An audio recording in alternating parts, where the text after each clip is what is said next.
In this tutorial I'm going to show you how to move multiple apps without having to long drag and hold them. Okay, so let's say you want to move an app to another part of the phone. Generally you would have to press and hold. Hold it and hold it and hold it until you can drop it where you want to.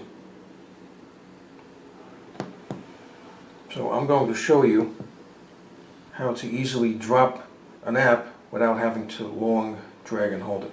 You just need to touch and hold the app that you want to move, slightly drag it, and then use your other hand to scroll across the screen where you want to move the app.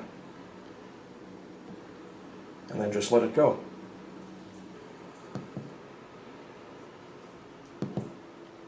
Okay, so let's say you want to move multiple apps at the same time.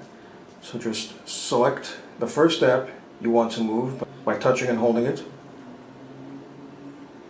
Slightly drag it, then select the other one. So let's say it's this one, this one.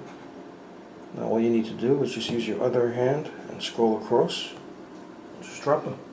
So I hope you found this video useful. If you have, please show your support for this channel by subscribing. Feel free to leave comments. Please like up this video, and thank you for tuning in.